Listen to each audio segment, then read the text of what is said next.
Welcome to People, Places, Planet Pod, the official podcast of the Environmental Law Institute, a nonprofit, nonpartisan organization working to ensure a healthy environment, prosperous economies, and vibrant communities founded on the rule of law.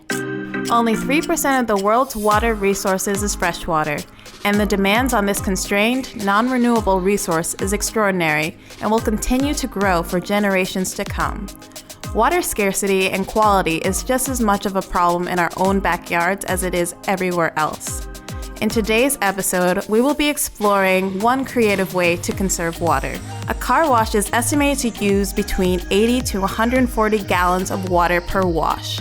Today, we will be speaking to DJ Patterson, a local water steward who founded Oklahoma's first and only waterless car wash service, EcoGreen Mobile Detailing. EcoGreen is not just reducing the use of water, but is also avoiding the release of harmful chemicals into waterways and sewer systems. Hello and welcome. This is your host, Ozzy Akpan, and today we are talking with the founder of EcoGreen Mobile Detailing, LLC, DJ Patterson. DJ, thank you so much for being here today. We're really excited to talk to you and learn more about your company. So first, we'd love to hear about your journey up to this point. Could you tell us what led you to start EcoGreen? So I, out of high school, I always worked at a car wash and detail shop, so I always was detailing vehicles and so forth. I decided to go mobile and leave the car wash and detail shop that I worked at for several years. I actually started to manage it and so forth, but I wanted to leave and go do my own thing. So I had the 1999 Ford Contour, a little small vehicle, but I was able to work out of the trunk of that vehicle because I had a waterless solution we used to wash the vehicle. So it required no water tanks, and very minimal space to operate. So it was a very easy startup, and that's kind of how I branched into the mobile. And then, of course, some things went in place to make it EcoGreen. But yeah, that's kind of the initial start. Initially, when we started, we were really pushing the aspect of being a mobile business. We really didn't push the fact that we were green, we were saving 100 gallons of water per car we cleaned. Once we began to realize, what it meant, we started to do other things in our business to become more green. So we wanted to do more than just save water, and things like that. So we switched our product line to a more plant-based approach. So the entire line of cleaning agents that we would use throughout the duration of our cleaning services were plant-based. That's wonderful. And of course, we have to ask, how exactly do you wash a car without water?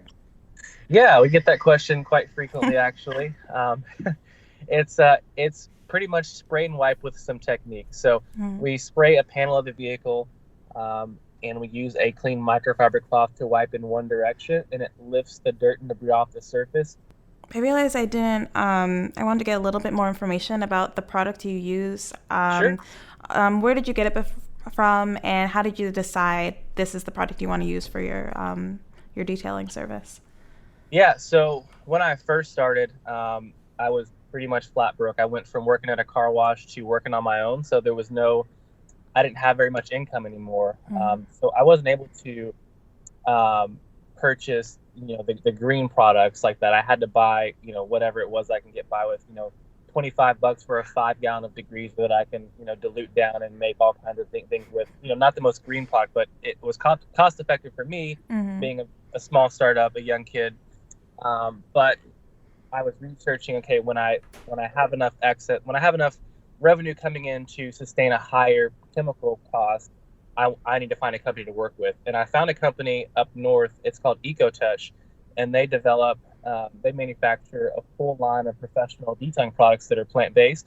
So I would start buying small quantities of their product, and I noticed very quickly that, it was a huge expense, but it was definitely worth it looking long-term. And then here we are 8 years, and, it was the best decision we ever made because the products, they work great, they're green, and we're able to, just utilize that line of that option of products there. So the research was done earlier on. It was just a matter of when to pull the trigger on switching from the cheaper toxic cleaners to the more plant-based approach. And could you tell us about some of the environmental and health benefits of the products you use?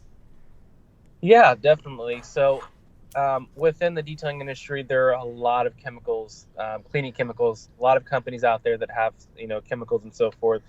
And 9 out of 10 of those chemicals aren't, you know, really safe to breathe in and so forth. They're very hazardous, very strong and things like that. So using the products that we use that are plant-based, we have all of our ingredients listed on our bottles and so forth. It's better for the user, the detailers that we employ, and also the consumers as well, because when they get in their vehicles, they don't have that toxic, heavy cleaner chemical smell in their vehicle. It's not even, there's really not a scent at all. It's just whatever the ingredients are in the solution. So definitely better long term, especially for the detailers that we employ, to be using chemicals, day in and day out. The chemicals that we use are not going to be harmful for their health, opposed to other traditional companies that use more of the heavier toxic cleaners. I'm sure down the line there may or may not be some kind of health problems and so forth, but we know for sure that we won't have that within the people that use our cleaning agents as well. So that's great. So waterless car washes have been around for a while, and they're especially popular in areas like California, where there are a lot of drought issues, and there's a really strong pro-sustainability culture. So how did you get a landlocked Midwestern state to care about sustainability and water use? Through partnerships. Through partnerships with there's quite a few companies here in Tulsa that are very passionate about being green.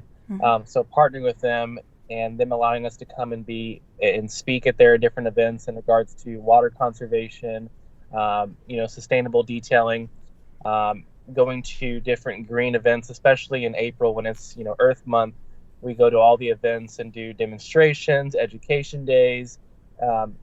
Especially in the earlier days, we were really, really, really heavy on using those partnerships and avenues to advocate for the green detailing here. Really helped us in that aspect there. So partnerships for everything here. Without partnering with these kind of companies that are really advocating for us, we wouldn't be as far as we were within our own community, at least. And there's a common stigma around green cleaning products, as consumers may assume that chemical-free cleaners are a little bit less effective. Can you tell us about any challenges you faced debunking this myth? Yeah, so people ask all the time, are your products going to be able to remove, X, Y, and Z from my vehicle because they're green, they're plant-based? People associate them with not being as strong, when in all actuality, they are just as strong.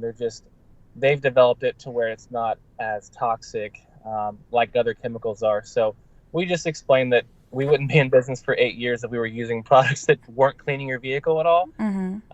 But we choose to use products that are a lot more expensive and provide a less, sure, we could have a higher profit margin, but we don't want to sacrifice the health of our team members or the consumer by using a cheaper product that was really strong. So we just, kind of go at it that way in regards to that question. But we do get it quite often, and we just let them know that they are just as effective. They're just there's just a lot more cost involved with those specific products we use. Right. And how do you stay competitive with quote unquote traditional car washes who are able to offer their services for less money given the low cost of water and chemical cleaners? We don't.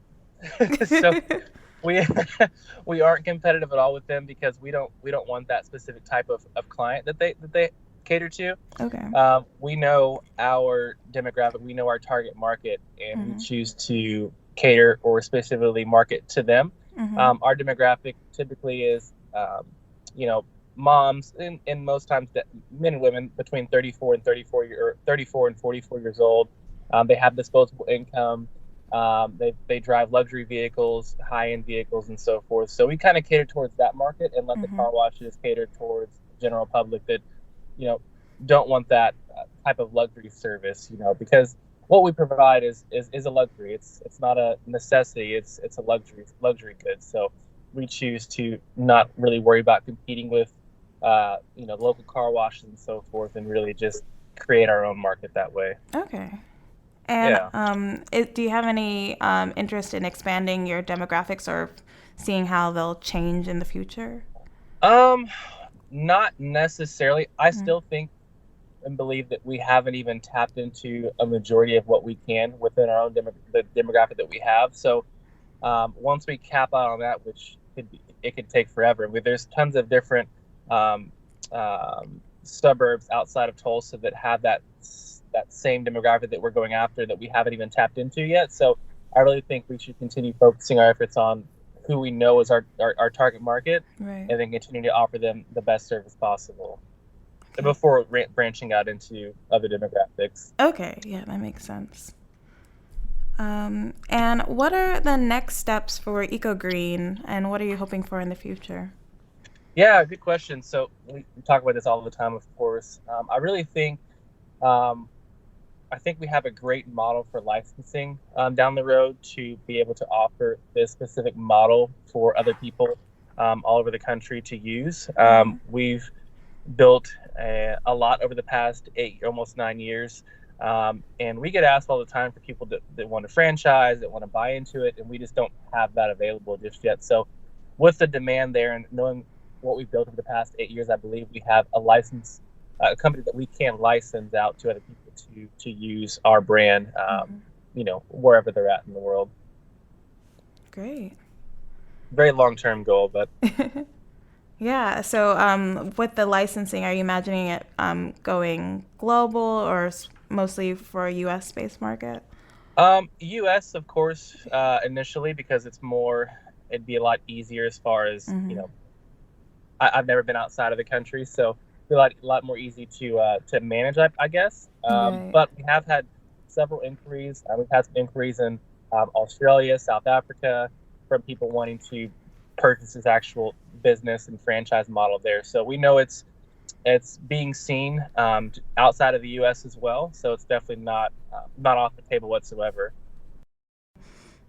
I just thought of one last question, if you don't mind. I've been talking to people. I just kind of ran into people who have started startups, and they all seem to have this this moment of failure that was like kind of like their low point, and it was really helpful for other startups to hear that struggle and then see the startup now being successful and growing. So do you have any story of that nature to share, of like a big failure that you overcame with your business? We fail every day. I mean, not every we fail all the time. But we just take those failures and move forward. So trying to think back to a specific, big failure that may have happened, but nothing really comes to mind. But I just know there's, being, a 16 or a 17, 18-year-old kid starting a business, having no business knowledge whatsoever, dropping out of college to go fulfill this dream of owning my own business. And there was tons of failures. There was times where, I underpriced my services so much that where I couldn't really grow. There was times to where, we've had, we've damaged a client's vehicle and had a huge expense to fix it. Just different things like that go on throughout any business deals with. But having, little knowledge of business and having to learn from my failures the past 8 years have really helped us have a strong company and just really thick skin, if that makes sense. Right, yeah. So just really pushing through those failures and learning from them, it's just kind of what we do. So I wish I had a more concrete big failure, but I think, we fail all the time. We just kind of learn from it and move forward and make adjustments and get stronger from those failures. Right. Absolutely. No, I love what you just shared, and thank you so much for bearing with my random off the script questions. Good. I really appreciate it. Yeah. So that's the last thing I have to say, unless you have any final thoughts or anything that you think would be important to add. No, not at all. Okay. I very much so appreciate you having me on. It's definitely an honor to even be found by someone like you guys and be able to share this story with you guys. So hopefully it helps, your cause and then anyone that's listening as well. Just get a greater understanding of what it is we do. Bye now. Thank you also to our listeners. Please stay tuned to hear more from startups, businesses, and government who are driving environmental performance. Thank you for tuning in to People, Places, Planet Pod, brought to you by the Environmental Law Institute. We would like to hear from you, so please send us your questions, comments, and ideas to podcast@eli.org. And if you're interested in learning more about our work, attending one of our events, reading our publications, or becoming a member, please visit our website at www.eli.org.